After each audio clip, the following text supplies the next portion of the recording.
muqdisho waxaa ka socda loolanka doorashada madaxweynaha kadib 2 sano oo giraangirta siyaasadda waddanku gebidhaclaynaysay qalalaase iyo hubanti la'aana ay dalka hareeyeen. madaxweyne Farmaajo ayaa ololihiisa ku daafuray eray bixinta isbedel doon ka socda oo ka dhigan inuu sii wadi doono xukunkiisa xukuumuquuniska ku dhisan haddii mar kale baarlamaanku ay u doortaan madaxweynaha Soomaaliya. tiyo 5 sano kadib madaxweyne Farmaajo laga dhaxlay dib u dhac muddo kororsi al-shabaab oo dalka laga xoreyn iyo kala aamin bax siyaasi ah. tallaabooyin ciidan oo uu qaaday madaxweyne Farmaajo ayaa qariyay waxqabadka xukuumaddiisa, waxaana weeraradiisa aan sharciyada haysan ay muujiyeen inuu ka fog yahay dimuqraadiyadda dastuuriga, uusan lahayn bisayl iyo dulqaad siyaasadeed. xalka siyaasadana uu u yaqaan in xoog lagu kala adkaado. 15 May baarlamaanka ayaa jaangoynaya madaxweynaha 4 sano ee soo socota, xilli musharaxiinta madaxweynuhu ay abuurayaan khidado iyo aragtiyo siyaasadeed oo ninna guul u horseedi karta ninna qurgooyo u noqonaysa. saasoo ay tahay musharax walba waxaa horyaal diiwaankiisa waxqabad iyo sooyaalkiisa taban oo lagu abaalmarin doono ama lagu ciqaabi doono marka uu fuulo ringaha doorashada afisyoone.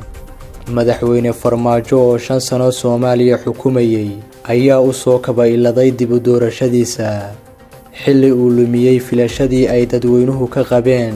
saameyntiisii siyaasadeed ay saqiirtay, ummadana uusan uga faa'iideyn fursadihii dahabigaha ee gacanta loo geliyay 2017.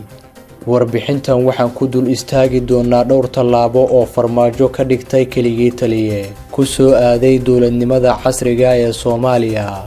1. madaxweyne Farmaajo waxa uu danihiisa siyaasadeed u adeegsaday ciidamada qalabka sida oo loo unkay inay dalka ka samata bixiyaan kooxaha argagixisada ah oo si awooda ku maamula deegaano ka mid ah dalka. 2. weerarkii siyaasiyiinta ee 19 Febraayo. madaxweyne Farmaajo ayaa ciidamada dowladda ku amray inay weeraraan labadii madaxweyne ee xukunka uga horeeyay, Sheekh Shariif Sheekh Axmed iyo Xasan Sheekh Maxamuud. goor habeena 19 Febraayo 2021 Xasan Sheekh Maxamuud iyo Sheekh Shariif ayaa ka badbaaday isku day dil kadib goortii ciidamada dowladdu ay rasaas ooda uga qaadeen iyagoo ku sugan hoteelka Maa'ida oo ku yaal xayndaabka madaxtooyada Soomaaliya.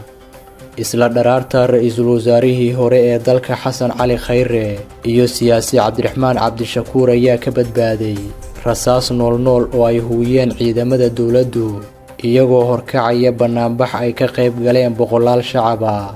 weeraradii labadii madaxweyne iyo ra'iisul wasaaraha dalka ayaa banaanka keenay diktatornimada madaxweyne Farmaajo iyo sida uu kursiga u jecel yahay. 3. inqilaabkii dhicisoobay ee loo maleegay ra'iisul wasaaraha dalka. ciidamada madaxtooyada ee koofiyad guduud ayaa ra'iisul wasaare Rooble ka hor istaagay inuu ka shaqeeyo xafiiskiisa 27 Diseembar 2021 kadib markii madaxweyne Farmaajo uu sheegay inuu shaqada ka joojiyay ra'iisul wasaaraha. tallaabadii ciidan ee madaxweynuhu uu ku qabsaday xafiiska ra'iisul wasaaraha ayaa iyana muujinaysa keligii talisnimada madaxweyne Farmaajo. 4. weerarkii lagu qaaday Cabdiraxmaan Cabdishakuur Warsame.